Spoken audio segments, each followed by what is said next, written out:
What is good, YouTube? Quinn Wade basketball analysis coming to y'all on Analysis Playground on YouTube and on the website.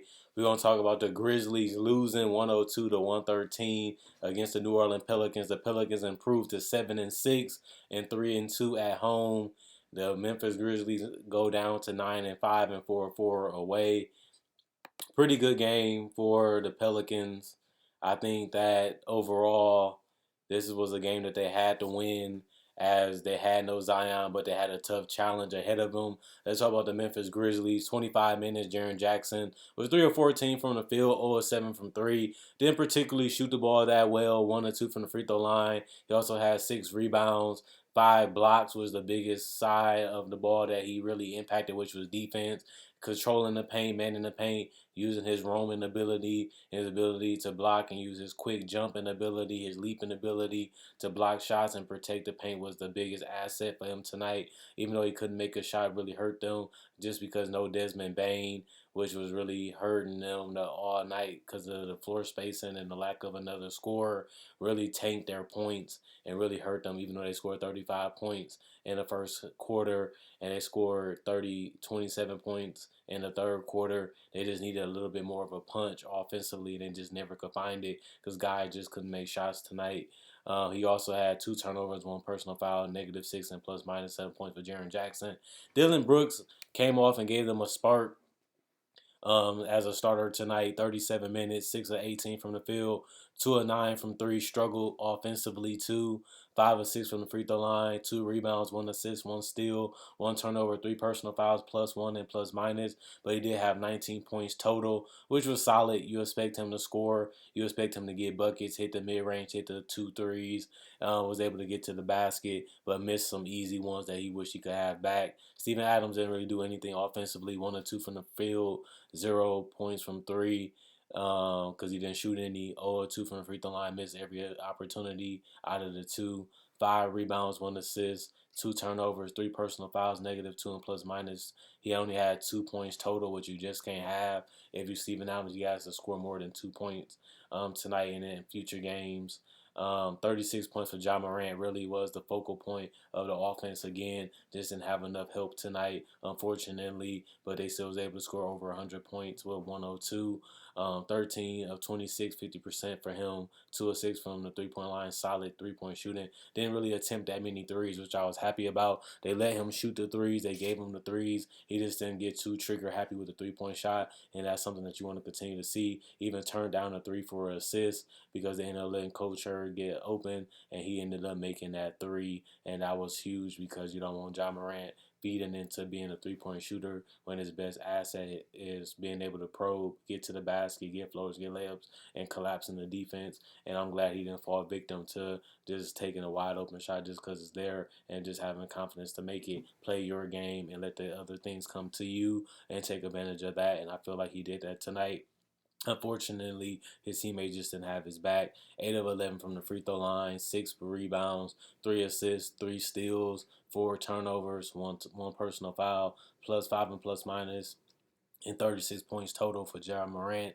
Koner, 36 minutes, 4 or 6 from the field, 1 or 3 from the three-point line, 0 free throw attempts, 6 rebounds, defensive, 8 total, 2 assists, 1 steal, 1 turnover, 4 personal fouls, -6 and plus minus, only 9 points. Brandon Clark was solid, a double-double off the bench, 13 rebounds, 15 points, -12 and plus minus, 4 blocks, 2 turnovers, 1 personal foul. He also was 2 of 2 from the free throw line, 1 of 1 from 3, 6 of 12, 50% from the field. He also did play 33 minutes and was a big help keeping that bench afloat against a tough team like New Orleans. Since they had no Zion, it was a little bit easier for them, but they didn't kill him on the glass or in the paint, and that was unfortunate. Aldama, 25 minutes, 3 of 6 from the field, 1 of 3 from the three-point line. He also had 8 rebounds total, 1 assist, 1 steal, 3 personal fouls early in the game too, -2 and plus minus 8 points. Tyus Jones, 3 points. He was -17, 3 assists, 1 rebound, 1 of 4 from 3, 1 of 4 from the field. Roddy, 1 of 3 from the field, 1 of 2 from 3, 1 assist, 1 rebound, one personal foul, negative 16 plus minus 3 points. They shot 41% from the field, which is below average, and they shot 25% from three, which is terrible. And then they also shot a bad 68% from the free throw line, and they also had 12 turnovers and 17 personal fouls, and it just didn't help tonight with those, things that were signs of that they might 100% lose tonight. Especially when you look at the Pelicans, they shot 47% from the field, 47% from three, and 75% from the three-point line. And they also didn't turn over the ball that much. And since they didn't miss that much or turn over the ball that much, that was highly efficient, well taken care of the basketball and good team chemistry, and that was just a result of just playing better and being healthier, even though they had no Zion, which is a huge problem and a consistent problem that they have had. But they had overwhelmed, they settled the storm, and they was able to still get the W. 19 points for Brandon Ingram. He also had two personal fouls, one turnover, one block, two assists, four rebounds, 3 or 3 from the free throw line, 2 or 2 from the free throw line. 3 or 3 from the free throw line, 2 or 2 from the 3-point line, 7 or 14 from the field.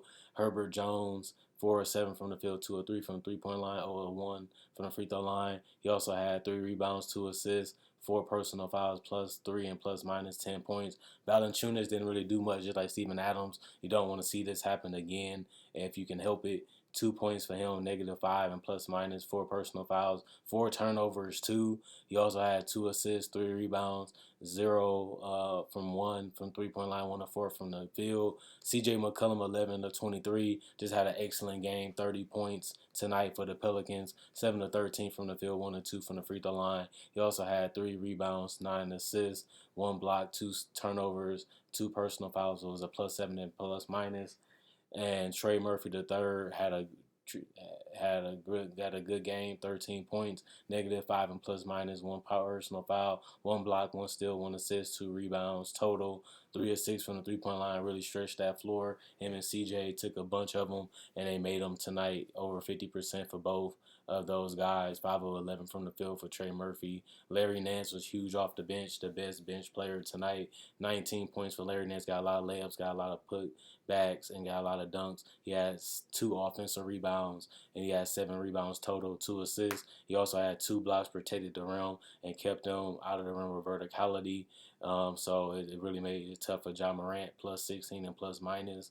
He also was 2 or 2 from free throw line, 1 or 1 from the 3-point line, 8 or 10 from the field. Najee Marshall, 1 of 5 from the field, 0 or 2 from the 3-point line, 2 or 2 from the free throw line, 8 rebounds, 4 assists, 2 turnovers, 2 personal fouls, +8, and plus minus 4 points. Devontae Graham didn't really do much, didn't really take no shots or no threes. 0 for 1 from field, and the only field goal attempt he had was a three. 1 or 2 from the free throw line, 1 rebound, 2 assists, +4 and plus minus, 1 point. 12 points for Alvarado, +15 and plus minus, 3 personal fouls, 1 turnover, 1 block. He also did have 6 assists and 3 rebounds. He was 2 or 6 from the 3-point line, 5 of 11 from the field. Fed off the energy of the crowd, really fought, really clawed for every possession. Got a key block and key layups and key threes in tonight's game also, which really helped them win. And Dyson Daniels had a solid rookie game, 17 minutes, 1 of 5 from the field, 1 of 3 from the 3-point line. He did have 9 rebounds though, which was huge. 1 assist, 1 block, 1 steal, and 1 personal foul. He was a +13 and plus minus, and 3 points total. And the rest of the guys didn't play. And remember, they had no Zion, and they still ended up winning. This was a game that allowed them to be above 500, allowed them to have a positive record, a game that showed them that they can play well together if they move the ball and just don't let it hold and stick to one guy. I think that's something that they have to continue to implement, is shooting more threes, getting guys moving without the basketball, and getting guys cutting a little bit more. And I think that just helped the offense flow a little bit more, especially when Zion is there, because he likes to cut primarily because he can't shoot the three. But the fact that he still will attempt a mid-range or a push shot or even attack the basket, which will collapse the defense and force him to have Brandon Ingram, Jose Alvarado, Devontae Graham, C.J. McCollum, or even Herb Jones open, they need to attempt more of those shots instead of turning them down for a mid-range or a floater and just get a high percentage three-point shot because it's open, and just practice on knocking those down, and their offense can continue to score 100-plus points. Defensively, they improved tonight, but it was mainly just because there was no Desmond Bane. The lack of another shooter, the lack of another playmaker, and no Zaire Williams hurt this offense tonight. They had more shooting out on the court, but had no way to get those guys open. Unfortunately for them, Ja Morant can't do it by himself. He need other guys to help him out on that, and they didn't have that tonight. And Dylan Brooks is not that guy that can do that. He's more of a gunner than he is a playmaker and a guy that can set you up. Unfortunately for them, they're going to miss Desmond Bane for another week, and that's going to be something that can really tank their record. Luckily for them, they got off to a great start, and they can take some of those blows, and their schedule is not that terrible or not that amazing either. So they just got to take advantage of beating the team that they're supposed to beat. And Ja Morant is always ready to go, always ready to attack, and always ready to close games that he should win. And I feel like they should be able to beat the team they should be able to beat. It's part of being a 50-win team, which is something they already done. Now we just have to see the Pelicans continue to take advantage of their weak schedule, continue to beat the opponents they're supposed to beat, continue to win the games they're supposed to win, and continue to build that team camaraderie. And you just want to see Zion play more than 1 or 2 games in a row. You want to see him play a month in a row, then 2 months in a row, just to be healthy, just so they can build that chemistry with Zion, something that they haven't been able to do for multiple years, and something that they definitely want to do now as they try to build their way up to a championship team with Zion as their number 1 pick and their franchise guy. It's hard to build around a franchise guy that's never healthy. Unfortunately for them, he's always never healthy, and tonight was another one of those nights where you want to continue to build and move forward in the right direction with Zion as your best player, and it's just tough to do that when he can't stay on the court. And that's something that we have to see if they're able to do in the future, or it's just not worth having them at all if you can't really build a team around a guy that's always out. Other than that, Quinway Basketball Analysis, like on Facebook, like on this channel, share this video on every social media platform, including on YouTube. Also, don't forget to check out my podcast. That'll be in the description in the comment section below. Same with my Facebook page. Also, like on Instagram, like on Twitter. I have my Twitter and Instagram and my Facebook all on my channel. If you go to my channel, they'll all have the icons of the social platforms, and you can follow me on those. Other than that, Quinway Basketball Analysis sign out, and I'll be back later with the Sacramento Kings Brooklyn Nets game analysis.